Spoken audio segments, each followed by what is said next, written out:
Hey guys, what's up? Stephanie here with creatingwithin.com, your place to get in touch with your inner world. Today's topic is, are you filling your time with quantity or with quality? See, because time is very important. How you spend your time is going to determine the kind of quality of life that you currently have or that you're going to have. And most of us, we might have a vision or an idea of the kind of life we want to have, how we want to feel, but it's very few of us who really have a plan on how we're going to get there. Most of us are just kind of living at the effect of our life. We're just kind of going about our day, doing a bunch of things, doing whatever is thrown at us without really much of a plan. And we really need to look at this because quantity does not necessarily mean that you are accomplishing a lot. You have to look at the kinds of things that you're spending your time.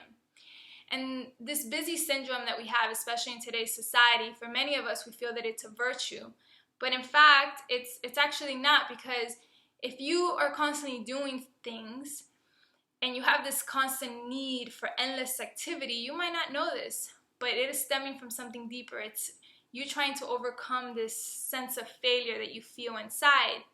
But you're not even going to be aware of it. You might not even know this because it's subconscious.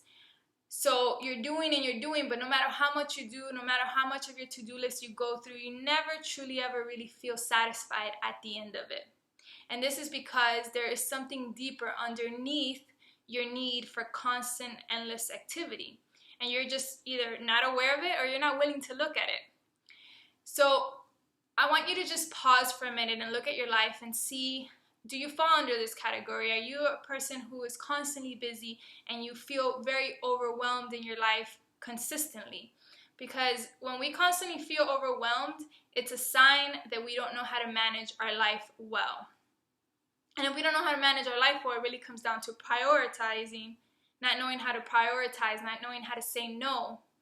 And I'm going to go into priorities in a little bit, but I want us to also think about the fact that sometimes we use busyness as a way to validate ourselves, to make ourselves feel good and feel successful. Because think about it, if we have this sense of failure that we feel inside, then in order for us to overcome that, we need to feel good. We need to feel like if we're going somewhere. So by being busy, we create this illusion that we're going somewhere because you're doing a million things and you're always active. You have no time for anything. People ask you how you're doing and you're like, oh, I'm so busy, I don't have time for anything.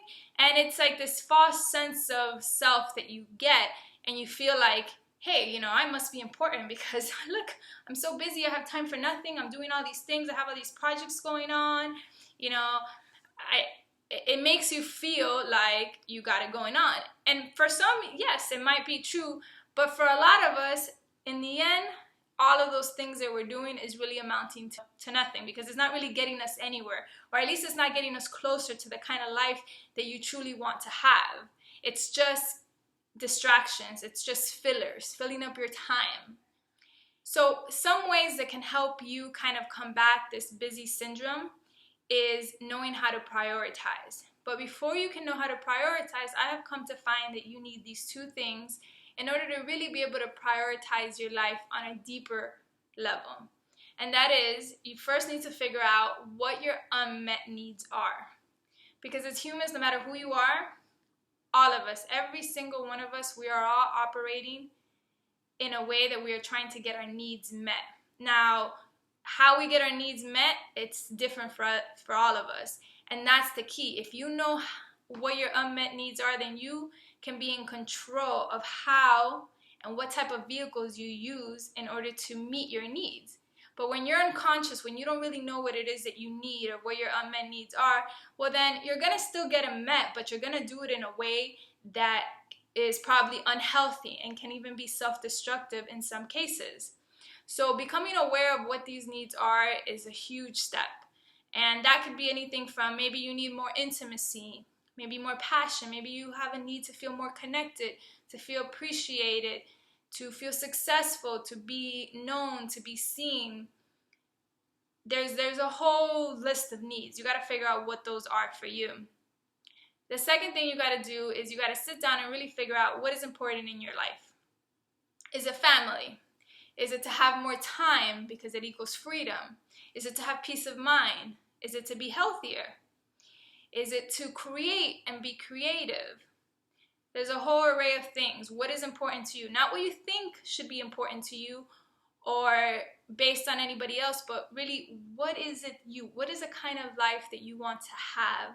How is it that you want to feel? When you can really get down to the microscopic details of it and you can figure out what is really important to you, then you can prioritize. Because once you figure out what's important to you and once you can figure out what your unmet needs are, you can then have a blueprint. Because once you can figure these things out, now you have a blueprint in order to know how to prioritize your day-to-day life. Because remember, life is not made up of the big moments. It's not the big decisions that we make once in a while that really impact the overall quality of our life. It's those microscopic, insignificant decisions that you make every day and the ones that you don't make. It's the ones that when you wake up, you choose to do or not do. All of those compound itself to create the quality of your life that you have today.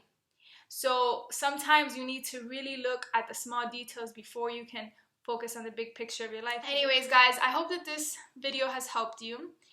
If you want more content on this topic, be sure to go on creatingwithin.com. There's articles on there about this. Don't forget to leave me a comment. And in the meantime, continue to communicate, connect, and create. And I'll be in touch. Bye.